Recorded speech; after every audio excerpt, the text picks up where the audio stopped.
Kia ora. Right, ladies and gentlemen, we have no extraordinary items, so we now move to item 8, which is the presentations from the Auckland Regional Amenities. And I welcome to the table Barbara Glaser and Geraint Martin from the APO as our first presenters. Do we have them here?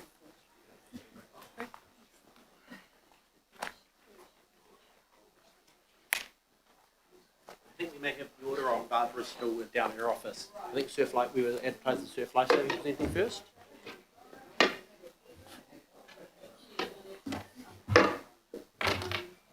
Matt and Denise. Don't look like a Barbara. So welcome Matt and Denise, Chief Executive and Chairperson of Surf Life Saving Northern Region. Welcome, kia ora. Tēnā koutou. Just like to thank Council for our ongoing partnership that we enjoy in keeping our community safe on our beaches and our coastlines. Auckland Council is the second largest funder of surf life saving in New Zealand, and we highly value the leadership that Council brings to water safety in our region. And I think Matt will talk a little later on about how people see what we do in the Auckland region as being such valued stuff that they're going to try and roll it out elsewhere in New Zealand. We're here today to talk about what we've managed to achieve over the last year and some of our key challenges, so I will get into that straight away. Like all of us, we were sitting there this time last year thinking how we're going to deal with the uncertainty. How do we deliver surf life saving in a COVID environment, and an awful lot of planning needed to go into what we were doing. A couple of months later, we realised that we would be able to continue operating in a relatively similar way to what we've been able to enjoy in the past, but the greatest uncertainty for us is how we were going to deal with the forecast increased visitation to our beaches. And it's been truly wonderful to see so many more people coming to our beaches. And one of the things that we thought would be a big issue is that we would be having a lot of people who didn't typically come to the beach, weren't familiar with what happened at beaches, and would be very unfamiliar with how you needed to operate on a beach to be safe. The long shot of it is we talked about it a lot with our volunteer lifeguards. We made sure that they were thinking about some of those issues. And this year we have actually had more people on the beach, but fewer rescues. An awful lot of interventions in terms of trying to make sure that people are safe before they even go in the water. But it's been a resounding success as a result of that. And aren't we so lucky that people can enjoy all those beautiful beaches around Auckland? The funding changed considerably in 2020.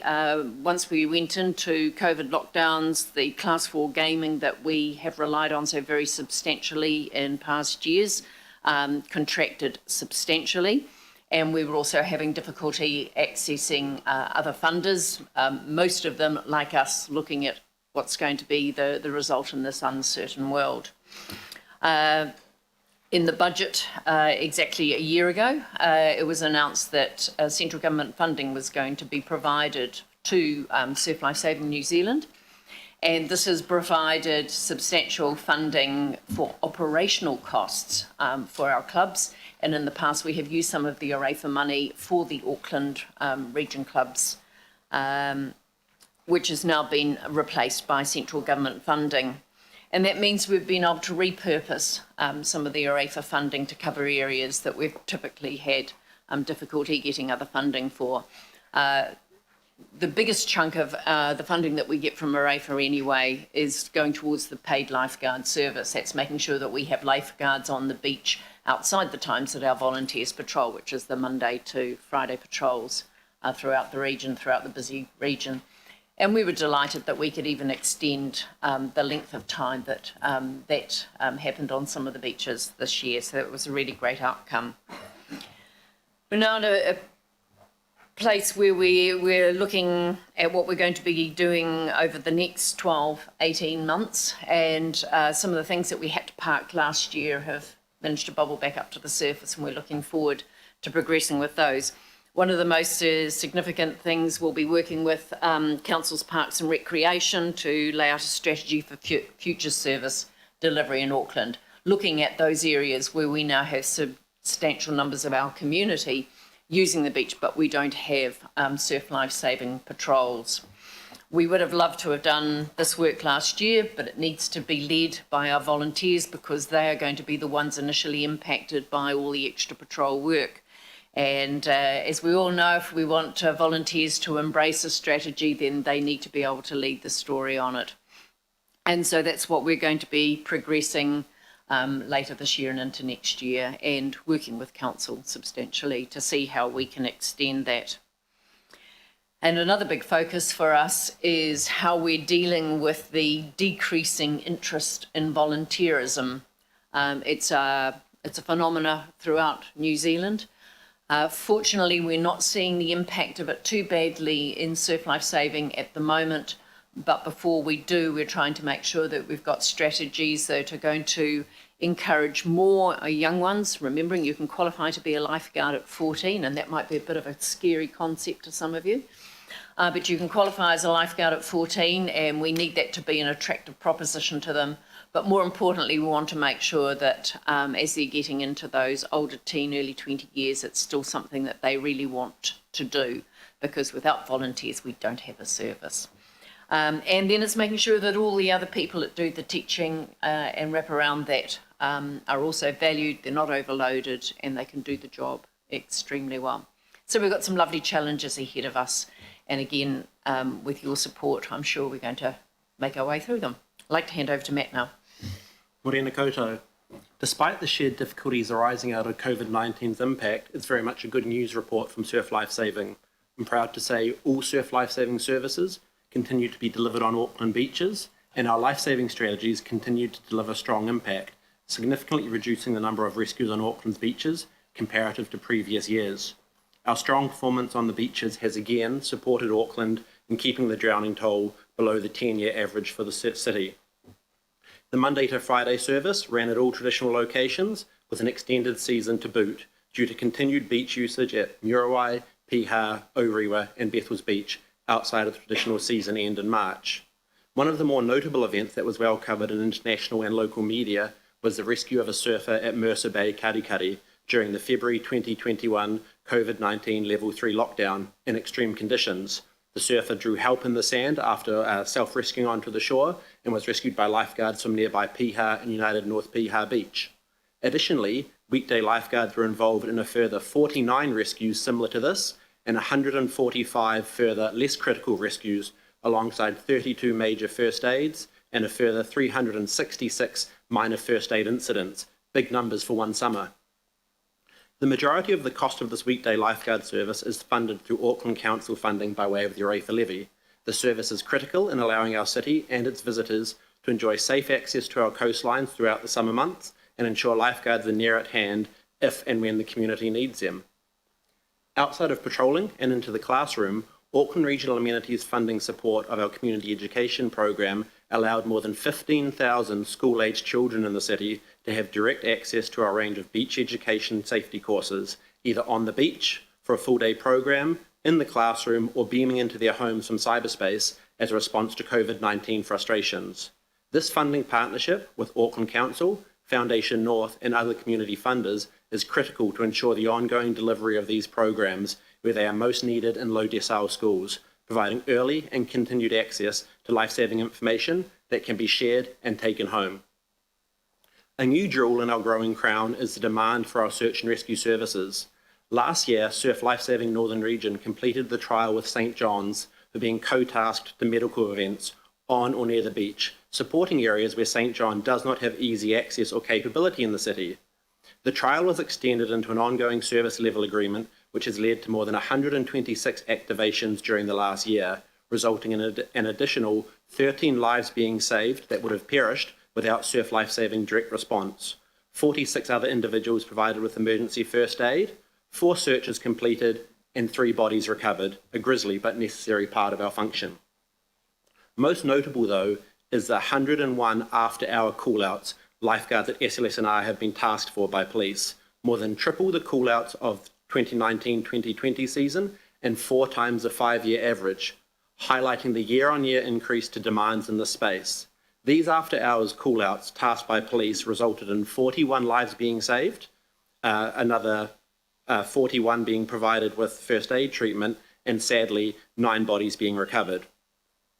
This not only shows the changing coastal usage trends in Auckland and our need to work strategically with Council to understand where we position ourselves for future success, but also the tremendous agility of our membership when they bring their strength to bear on challenges facing the city.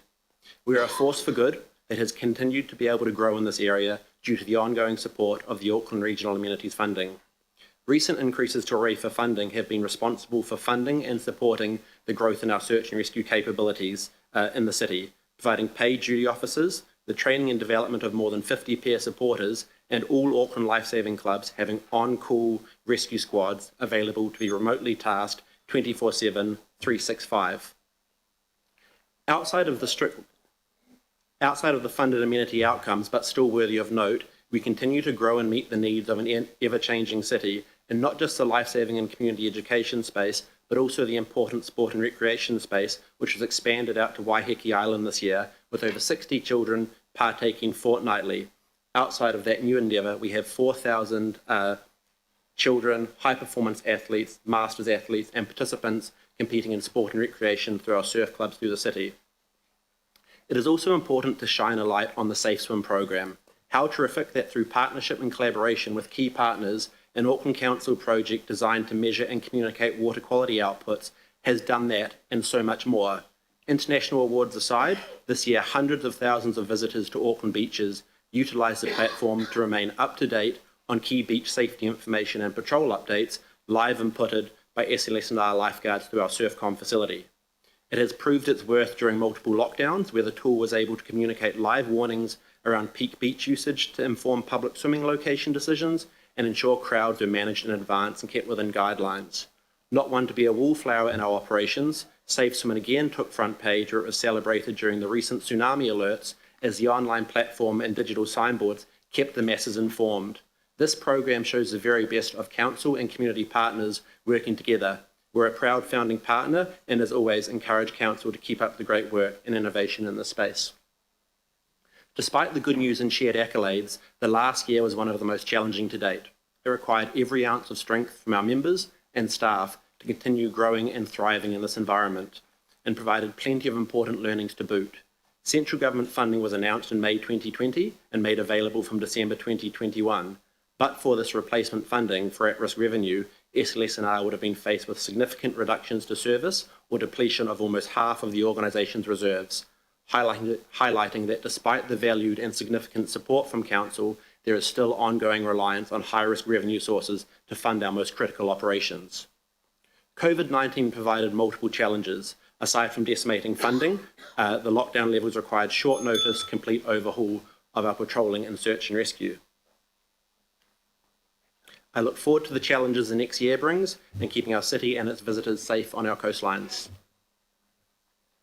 Kia ora, thank you, and outstanding work that you do. I have one question from Councillor Watson. Thank you. Yeah, thank you.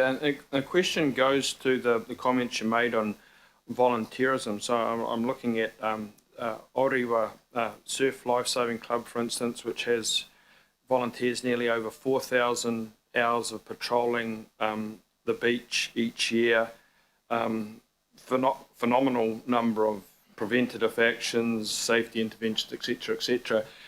And I know that their club membership is just going through the roof. As a consequence, they've got a lot of young people. I think the young nippers and stuff is well over 500 members. So my question really is, how can the volunteerism take up with both that kind of surge in membership in the first instance and in a location like this, and the young people that live in the area, in a location like this, the almost regional role it plays in terms of people pouring up there from all parts of Auckland, you know, during the weekends and holidays. I just wonder how you do it. How do they do it?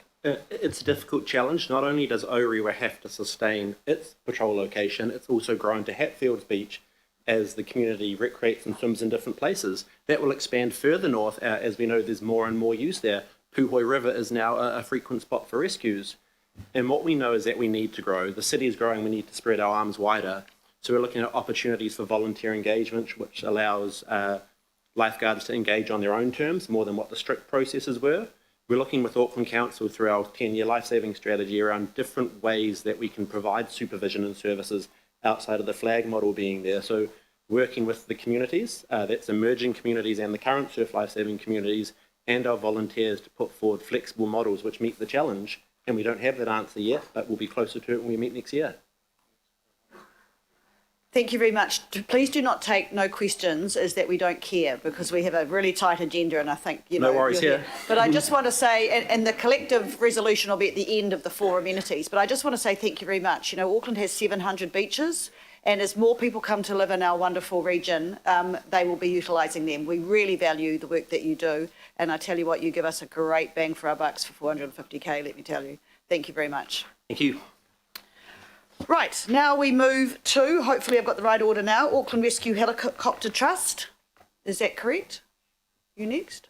Yep, here you are. It's the helicopter trust that's 450. Oh no. Yep. I'm sorry. So those guys are great looking for money. Sorry. Sorry, I was out of order, and you don't get 450, you get 1.366. Sorry about that. I've got the wrong order. Yeah, I thought you would. Sorry. That's what the order's out of kilt. Sorry about that. Good morning. Thank you very much for taking the time to see me this morning. It's my first opportunity to speak in front of you all, so I appreciate the opportunity. Just a brief overview. Auckland Rescue Helicopter Trust obviously owned and operated 3 rescue helicopters. We've been in operation for 50.5 years, so we celebrated our 50th anniversary last year. Largely community funded and partially funded also by ARAFB through the Auckland Council, so a very big thank you to the Council for the commitment to the work that we do. Essentially, we have to cover, from a fundraising perspective, 50% of all of our operational funding and 100% of all capital requirements to ensure that we can continue to deliver the service that we provide to the Greater Auckland region. On average, we're now flying around 1,200 rescues per year, give or take, with an average operating cost of close to $12,000. Of that $12,000 operating cost, we recoup around about $7,000 through the contract that we have through government, through NASO, National Ambulance Service Office, which leaves us with a balance of around $5,000 every single rescue that we go out and fly. Now, we're a 24/7 operation. We employ all of our staff, whether it be pilots, paramedics, crewmen, and of course the doctors that we now have on roster from Auckland Hospital. Beyond that, the administrative side of the work that we do, we are all employees of the Trust, including all of our fundraising.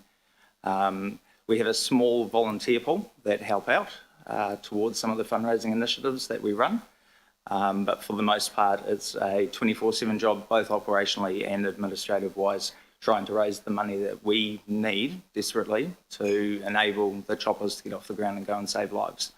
So some of the key achievements that we have managed to achieve over the past 12 months, one of them is an installation of the FNPT helicopter flight simulator, which we purchased in conjunction with the 2 new AW169 helicopters out of Leonardo Helicopters in Italy. The benefit of the helicopter simulator for us from an operational perspective is threefold. 90% reduction in actual helicopter involvement, therefore reducing cost significantly for us. Maintaining operational availability. We don't have to take a helicopter offline for us to go out and do training to ensure that we can maintain our currencies. Also, the simulator is available 100% of the time. So whenever a pilot or crewman, paramedic, whenever they are off roster, they can come in. As long as we have a schedule in place and trainers available, they can do the training that's required day or night, 7 days a week, which is a huge advantage to what we do.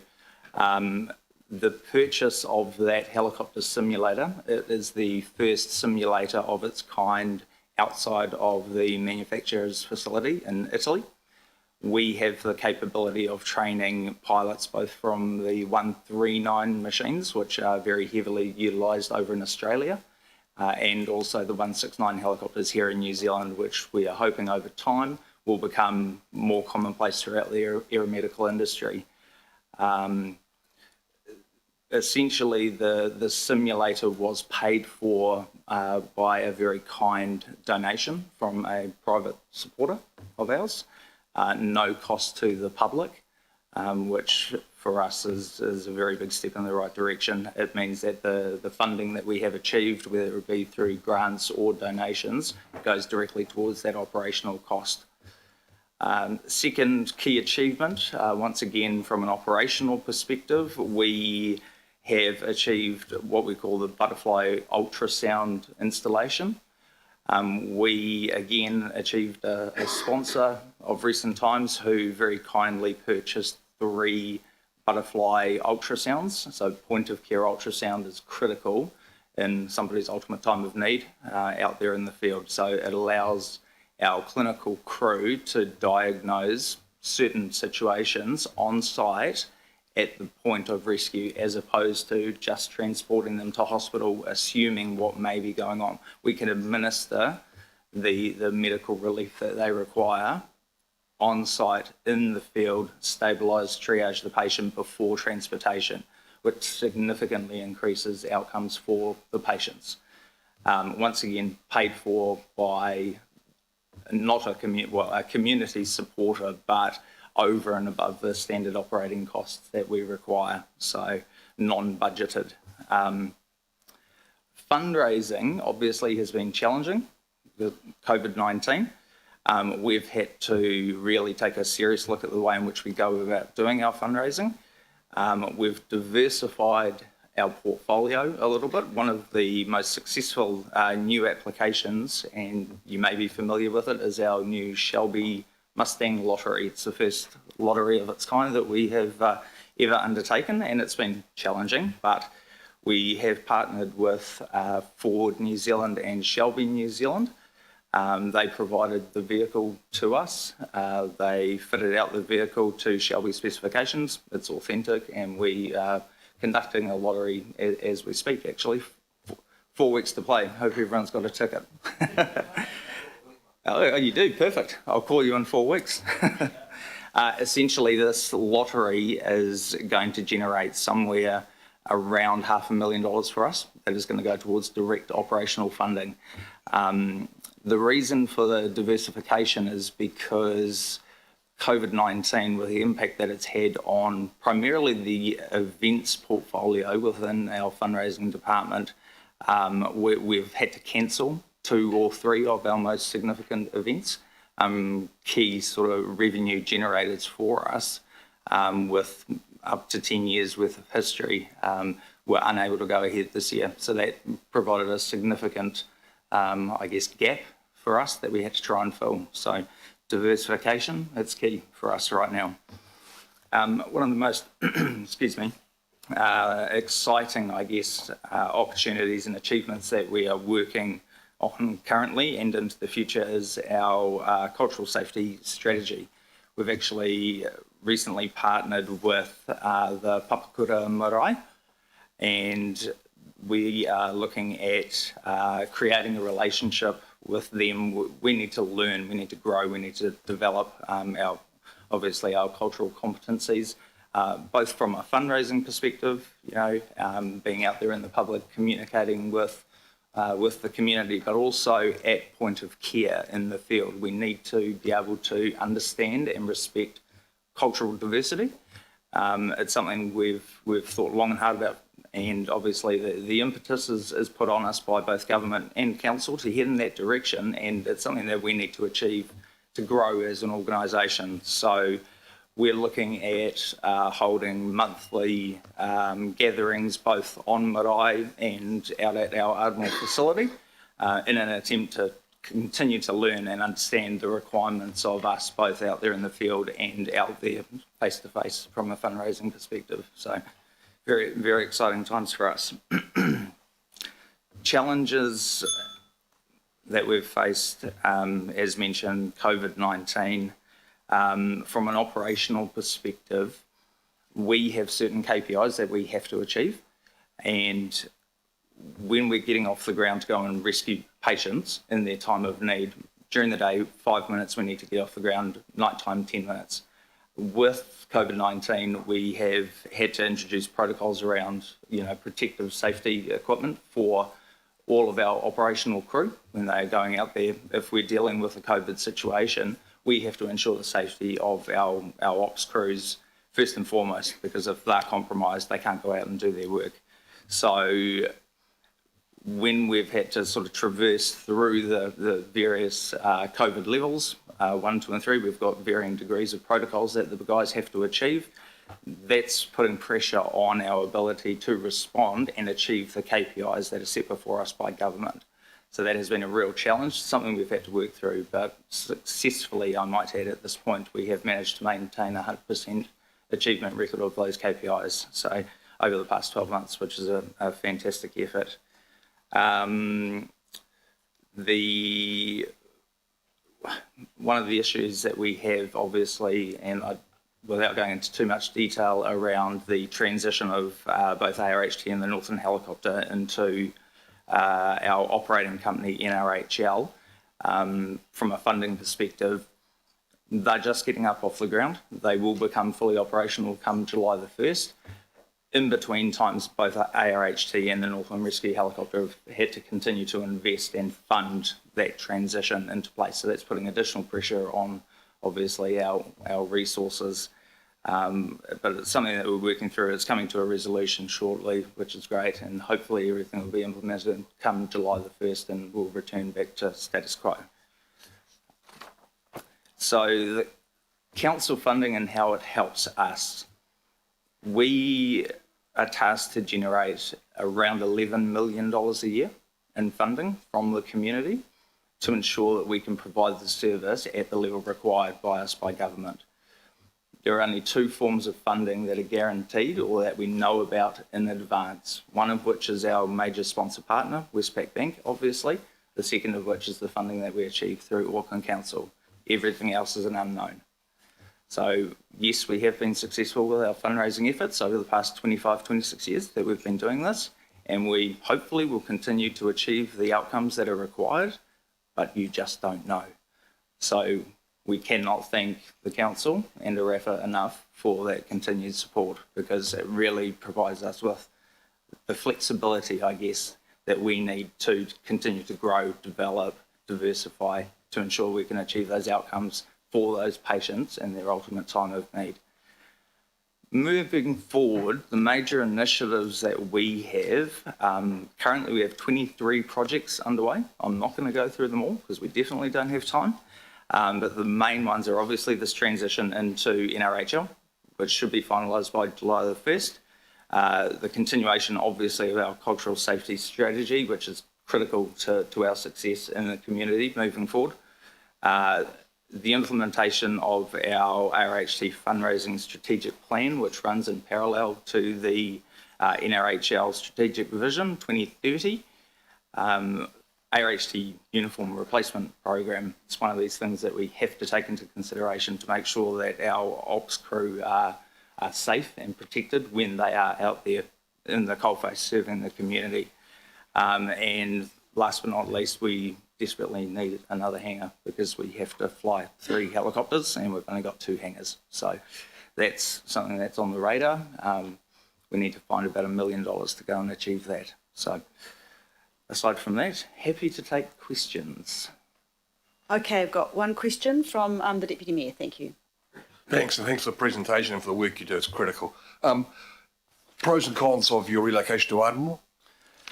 The pros are the base is state-of-the-art. It's new, it's significantly larger, and it houses the 2 new helicopters that we had to purchase, essentially. Cons, it's almost in the middle of nowhere. It's very difficult for people to get to. The deputy mayor actually lives in that particular area, so just choose your words. Choose your words carefully. I mean no offence by that, of course, but most of our staff are Auckland Central based or Northland, north of the Harbour Bridge. So they do. It's a simple solution. Deputy mayor got you out of that hole. Thank you. Councillor Darby. Thank you, and thanks for the enormous work that you do. It's much appreciated by, I'm sure, all Aucklanders, though a lot of it's unseen. Hey, look, I'm just intrigued. Your fundraiser, the lottery. Yep.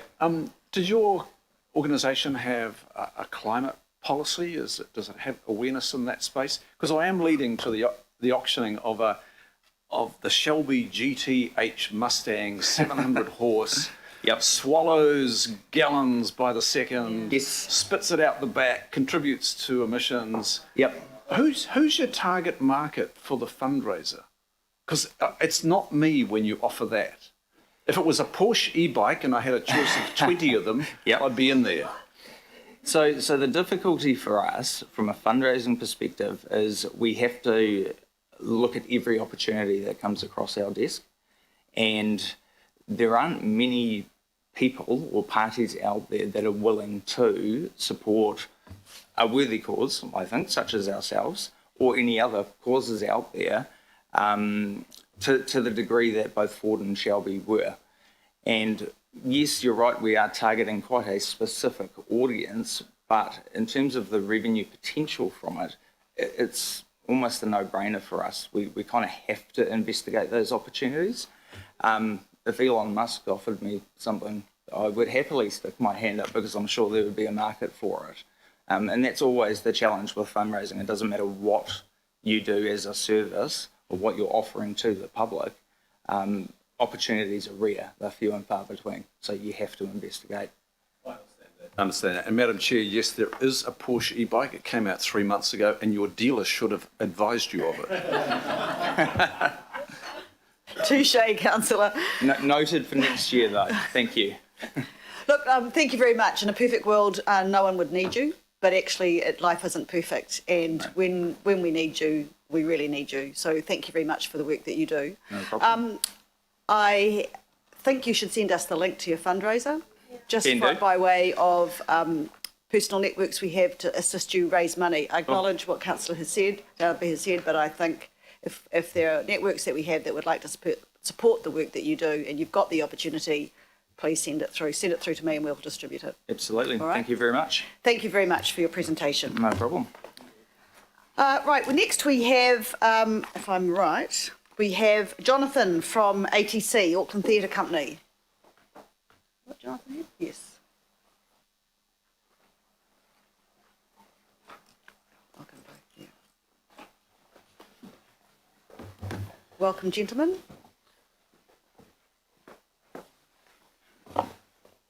Good morning, this is Graham Pinfold, who's the Director of Auckland Theatre Company. Tēnā koutou, ko Graham Pinfold, tōku ingoa, ko te katohu, Auckland Theatre Company, me Chair, Board Finance Committee. Good morning, councillors and members of the Independent Māori Statutory Board. My name's Graham Pinfold, I'm a Director of the Auckland Theatre Company and Chair of our Board Finance Committee. Today I'm representing our board on behalf of Vivian Bridgewater, who very much wanted to be here, but is out of town. I'll reflect on the year that's passed and then Jonathan, our Chief Executive, will speak about 2021. Firstly, I'd like to record our huge vote of thanks to the Auckland Regional Amenity Funding Board for the significant investment in Auckland Theatre Company and to recognise Auckland Council who fund that board. More than that, though, I'd like to record our thanks to the funding board members under the leadership of Chair Anita Colleen, who responded swiftly and appropriately to support the amenities in 2020. When reflecting on 2020, I see much to celebrate as well as recognise. For the board, our priority was weathering the pandemic with an intact theatre company. This meant ensuring that we had strong and engaged workforce throughout, an industry and an audience at the end, and healthy finances to continue to put work on stage. A focus on achieving savings meant money could be prioritised to continue to produce theatre and to look after our people. Many small savings, including restricting our costs and senior staff taking temporary pay cuts, combined to a great result. Support of our people extended to our artists, our creatives and our casual workforce. We paid our artistic contracts, we paid our royalties, we kept our casuals employed, we extended our employee assistance program to support everyone who had an agreement with us in 2020, and we have supported a number of sector initiatives. Our vision was to come through the pandemic with a company able to spring back into action, and we've been able to do that.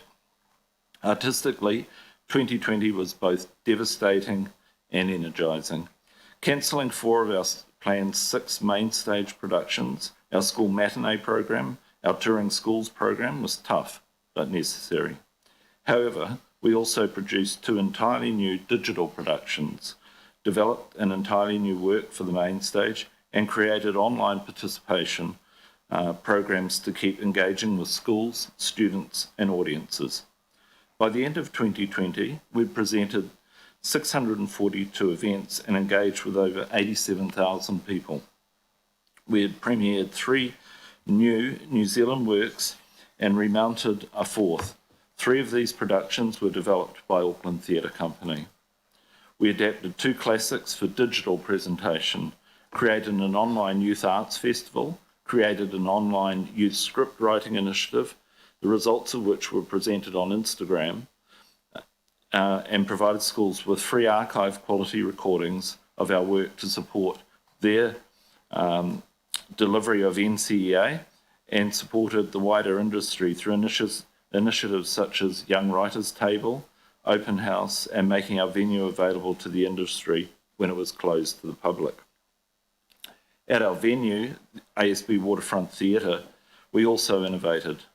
To make a return to the stage possible at Alert Level 2, we developed a 3-zone model of operation. The zoned approach complied with government mandates, kept our patrons safe, and enforced physical distancing. The model worked very well and was extremely well received by patrons who expressed confidence and comfort with the operation. We've already used that model again this year.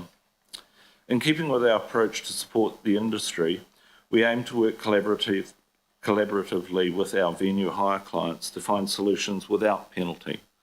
The return of nearly all of our clients speaks to how well we handled these important relationships.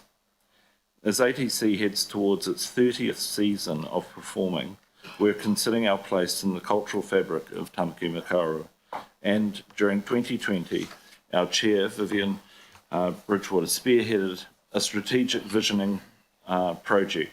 Extensive consultation was conducted, and some of you may have participated in that. And ATC is now reshaping itself.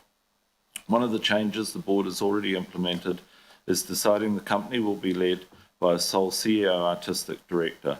An open recruitment process for this position is underway with an appointment due July this year. And finally, before I hand over to Jonathan, ATC ended 2020 with a loss. Although a loss, our cash flow remains healthy and the company is in good heart. That ATC is in this position is thanks to the commitment of our ATC team, the steadfast support of funders like yourselves, our patrons who donated a significant percentage of the cancel cost of their tickets back to us, and to some 400 plus further donors who supported us, and to the government support such as the wage subsidy. Thank you, and I'll now pass to Jonathan. Thank you, Graham. Just to add to that comprehensive overview of the last 12 months, really just some new things that our company is doing. We take very seriously the need to deliver ever more value for the community that invests in us. We're very grateful for the investment of ratepayers in the Auckland Theatre Company's sustainability. So we're always thinking about how it is that we can create greater value for a broader community. And in 2021, we were able to roll out a significant expansion of our accessibility initiatives And whilst it might be, you might think this is the standard in New Zealand, unfortunately it isn't. We now are able to offer New Zealand Sign Language interpreted performances for all of our productions, and also performances where people with who are blind or with low vision can come along and have audio description and touch tours. And so that has seen a significant investment for the company to do that, but those communities are now being welcomed into the company in a way they haven't been previously. Obviously, many of you will know the main stage work that the company does. This is the high profile work that people see, but so much of what the company does has many layers within the community, working in schools. We have right at this moment in time, we have a new production of Mahuika, which is in Te Reo Māori and English, which is touring Auckland schools, and then we'll head up north to the far north this week. And the commissioning of new writers and bringing new artists into the company.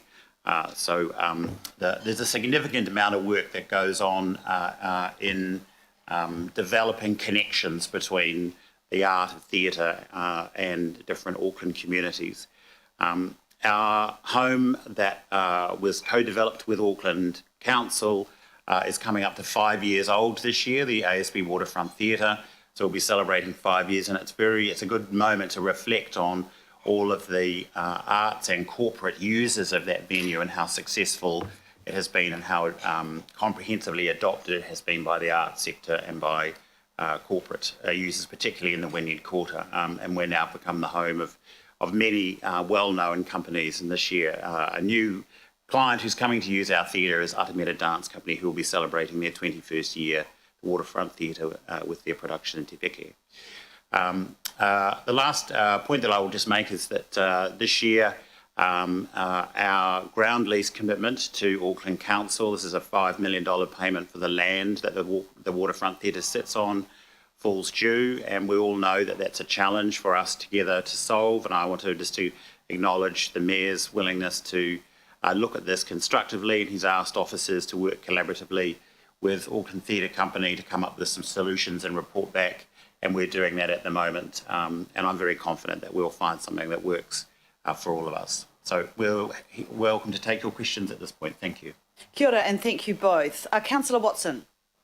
Thank you, and firstly, congratulations on the quite remarkable adaptation to the challenges of COVID-19, and it's really with respect of that my question comes, and that is in terms of the quite significant work that was obviously done for young people, schools and so forth, online and digital platforms. How was that kind of new way or new approach received by the schools themselves? So I imagine in the first instance it would have been maybe very welcome given the own challenges they were facing. Yes, it was well received, but I think something that we reflect on a lot with all of the partners that we work with is that they are wanting the live experience. They're wanting the actors either in the theatre or in their schools or in communities. So the live experience remains the engagement that people want, and the digital is supplementary to that and really just enhances it. So it's a good fallback option if we find ourselves locked up again, but it's not the main game, I guess. Yeah. Thank you, Councillor. Final question, Councillor Casey. Thanks, Jonathan, and thanks for your work in making sure that people with a disability have access to our wonderful productions. I wanted for you to say a wee bit more about that. Can you talk about your accessibility ticket and the uptake from people with disabilities to your performances? Yeah, very briefly. What this initiative is now, we're now in our second year. Essentially speaking, if you are from the blind or low vision community, or you are a user of a wheelchair, or you are deaf or hard of hearing, you can access a $20 ticket and you can bring a companion for $20. And then for those communities that require specific services such as NZSL interpretation, we provide that, and that's on specific performances. So the take-up that we're having is in the tens, so we might get sort of 15 to 25 people along, but I'm thrilled to say it is building, and as we build deeper relationships with those community representatives, we're getting really terrific feedback. So I think the first obligation that's on us really is just to make the services available so people can come And the second is to build word so that we get more higher levels of engagement.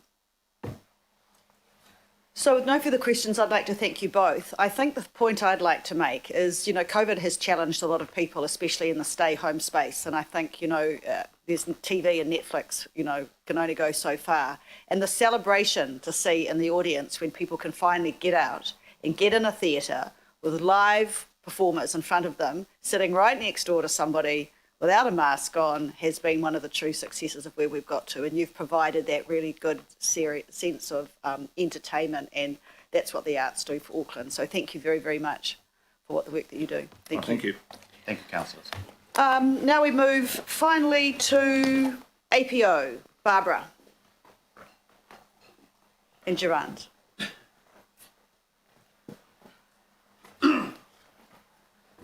Another opportunity to provide Aucklanders a wonderful experience. Yes, kia ora. Good morning, everybody, and thank you for the opportunity to come and talk to you today. I'm here with my chairman, Geraint Martin. So first of all, we'll just would you like to just start this off? Yeah. If I could just say very quickly a couple of words. Kia ora to everybody.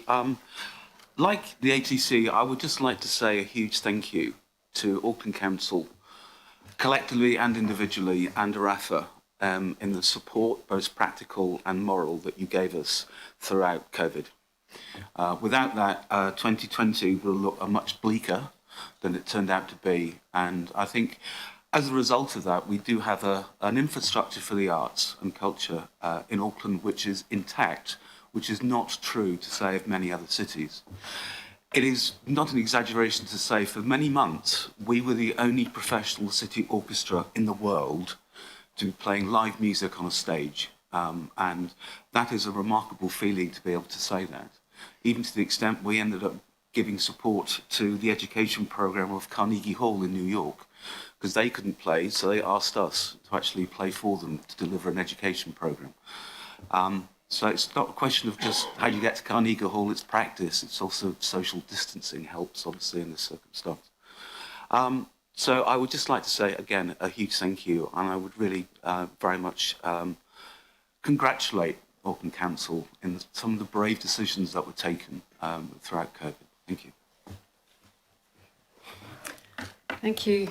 So some of our key achievements for the last 12 months, I guess the first one is really, at a very basic level, survival.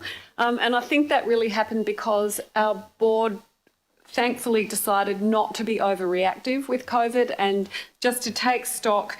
We recognised that once we were through the worst of COVID, we would need to have the ability to reboot very quickly. And so a lot of our decision making was focused on that rather than kind of shrink and run for cover.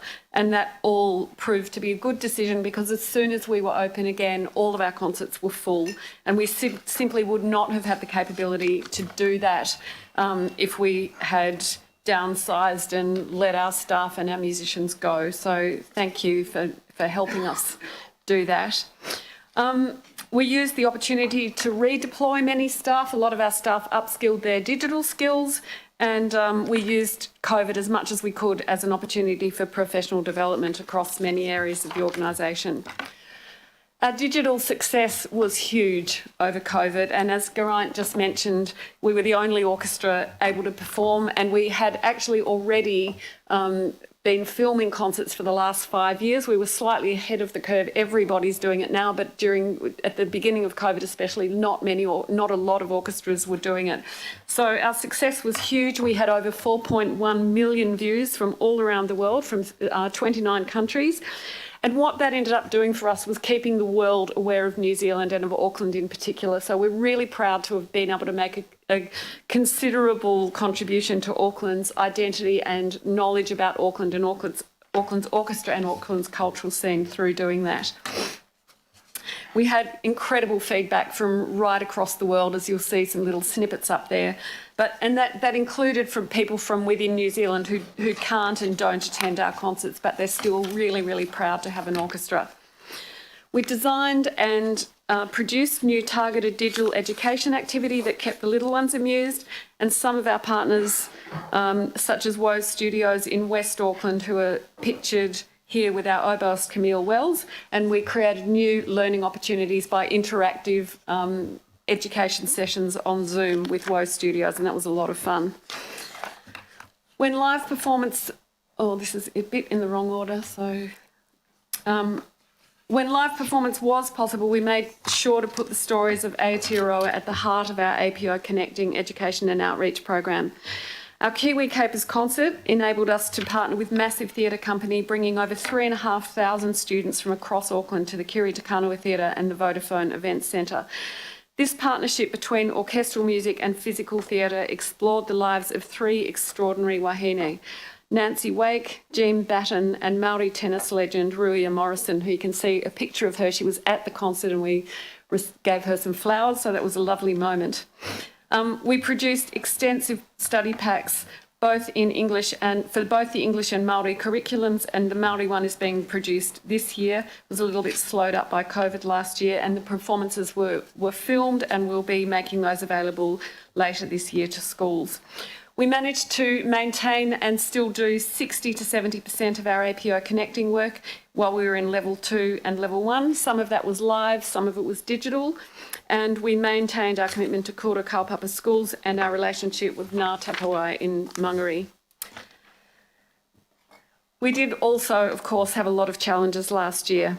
And I guess one of the biggest ones was actually it was incredibly tough for our musicians whose whole sense of identity is being a musician and performing, and all of a sudden they couldn't and they didn't know when they could again. And personally, I spent a lot of time on the phone to the musicians, various musicians who were struggling with just not being able to perform, and we were really trying as hard as we could to pivot as quickly as we could to enable them to do things digitally that would really help them and help the APO. But I just want to actually recognise what a tough year it was for them as well as for the staff. It was quite difficult.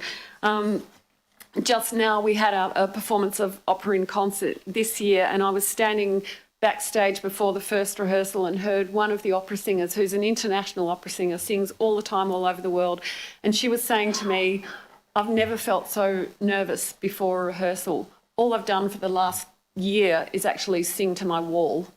And I think that each one of our musicians was in that similar situation as we came back out of lockdown. And I think, bravo to them. They did a fantastic job. We spent a year constantly reprogramming with very limited resources, and pivoting was just the word we all grew to hate, but we all did it every week. We were reprogramming because of the closed borders. We were having to reschedule, all this kind of thing. Very fortunately, all of our audiences, our donors, our funders and our business partners stood by us. And again, I'd like to reiterate Geraint's thanks to Auckland Council and the Auckland Regional Amenities Funding Board, who really supported us in very tough times. Some of the things that we did, we had to, when we were in level 2, the orchestra was very excited to get back on the stage, but as you can see from this picture, we were doing social distancing performance. So the players are a long way away from each other, which made ensemble performance very difficult, and one music stand per player instead of sharing and having to do works just for small orchestra because we couldn't fit any more on the stage. So benefit for residents and ratepayers. I think even when we couldn't play live, there were obviously a lot of benefits, and we really played a huge part in people's well-being over lockdown, as did all of the arts companies. So many people just commented on what the live streams meant to them and how it helped them get through.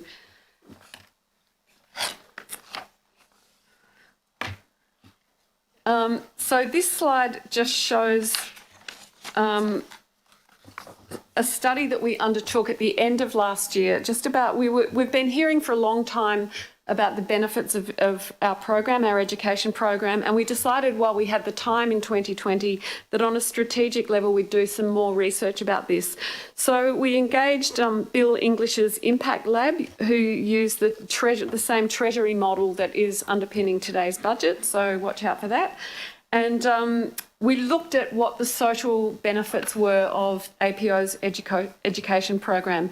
So Impact Lab uses Treasury data to calculate social return on investment, so there's a lot of science behind it. And what it shows for us, we got them to analyse two separate parts of programs that we do. One, which is our Experience the Orchestra category program, so that's just kids coming to concerts, and that returned $2.20 for every dollar invested in those programs. And even more excitingly, the Engage with the Orchestra program, so that's all of our programs like our APOPs program, where we actually send musicians into schools and the musicians actually participate actively in music making, and that returns $12.30 for every $1 invested. So they're both really fantastic results. They blew us away, and I think, to be honest, they blew Impact Lab away as well. Some of the measures included increased specialised skills, increased academic achievement, and improved mental and physical health. We knew a lot of this anecdotally, but it's just wonderful for us to actually have the science behind that now to really prove our value if you want to measure it like that. There's another slide of people watching us. So impacts for our initiatives for 2021. So as I'm sure you all know, we're working this year to be able to put our musicians onto a salary model, which is really fantastic. And again, an enormous thanks to Auckland Council for supporting that much needed move that we've been wanting to do for many, many years. And it will help us to do more of that kind of flexible work to contribute even more to Auckland. It's only possible because of the support of our city, and it recognises the integral role that we do and can play in our city's identity and our city's wellbeing. Learning from COVID, we know that there's real benefit in being digitally ready, she says, flicking back through the slides. And with a grant from Creative New Zealand this year, we're filming a lot more concerts, including some of our education concerts, so that we can help schools and families in the event of another lockdown. Like ATC, we have absolute evidence that really what people want from an orchestra is to come live, and the sense of celebration and well-being when our audiences can come together is you have to be there to see it. So I hope you can all get along at some point. Yeah, so that's, I think, one of the things that we're going to be looking at more this year. Doing more digital things. We're augmenting our material with listening guides, so we're looking at a lot more depth in our digital material that will be available in the event of a lockdown.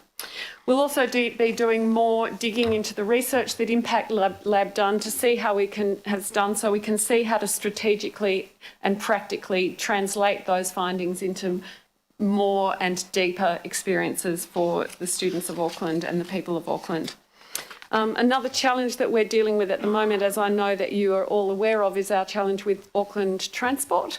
And we have just been doing some click and count data outside our concerts. Last week we had 147 people that were dropped off at the Queen Street entrance with walkers and mobility issues. So we're working hard with our group of arts organisations and Auckland Unlimited to ensure that whatever solutions Auckland Transport come up with, and we absolutely applaud the need for a greener and friendlier centre city, but we really need to find a way that it can also incorporate solutions for the people that come to events across the city in the ATO precinct. So again, thank you very much for your support, and happy to take any questions. Thank you both. I really love the Impact Lab stuff, the social ROI. I think that's good. And I've had a chat to our CFO, and we might just come and pick your brains on that, because that's sounding really exciting. First question, though, from Councillor Casey. Yeah, thanks, Barbara. I'm interested in finding out if COVID caused you any difficulty in retaining players and recruiting players. And I was just having a look at your vacancies at the moment, and there are 4. So just to tell me how it's been. Yeah, it has been difficult. We had, like a lot of organisations, we did have musicians who just took the opportunity of lockdown to kind of reconsider their life options, and we have lost some players from that. One of them's gone off to do some further study in a completely different field. Another one's taken a job at the university. I mean, this is also, I'm sure, partly remuneration issues, and hopefully those are going to be fixed as we move the musicians onto salary, because it has been really, really difficult. And I know that that has also caused a lot of stress for people. So I think there's two strands of it. Remuneration was definitely one, and a life rethink was another one. So that's happened with a couple of staff members too. Some of our staff who have family overseas who have just kind of felt the urge to go home, unfortunately for us. And recruitment has been extremely difficult, extremely difficult. We do recruit quite a lot of musicians internationally, and of course we haven't been able to get them into the country, so we do have quite a few gaps at the moment. Again, I think once we have the orchestra on salary, those sort of the musician positions will, I'm hoping, be easier to fill, because people know what they're coming to, instead of the massive instability at the moment where they're applying for a job and we can't even tell them how much they're going to earn because it's so dependent on the environment. Supplementary, if you haven't got two first violins, what do? Do you plug the gap with how? It varies. Sometimes we can borrow players from other parts of New Zealand. Sometimes we have extra musicians who are on our extra list but not in the orchestra that we can use as ring-ins, that kind of thing. So, I mean, every orchestra in the world grapples with this. It's not unique to us, but it has. I know our orchestral management team has spent a lot longer trying to fill gaps. I mean, we did a concert last night. We had 6 sick violinists, which is, you know, and it's, again, because of COVID at the moment, it's just you have a sniffle and you can't come to work. So we had our concertmaster in a mask because he'd had a cough and he was cleared to come, but, you know, he was nervous about passing anything on. So having COVID in a performance art form is really tricky. I mean, having a COVID environment, obviously not having COVID, but that's even trickier, but we don't have that, thankfully. But yeah, it is quite challenging at the moment. Yeah, I can appreciate. And boy, 6, that's a lot. Final question, Councillor Darby.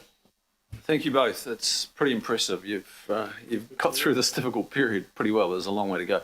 Hey, look, I'm really impressed. I went to actually admit to buying some tickets for Benny and the APO, because I think she's amazing. She's from St Mary's College, formerly, on College Hill there, and massive international career now.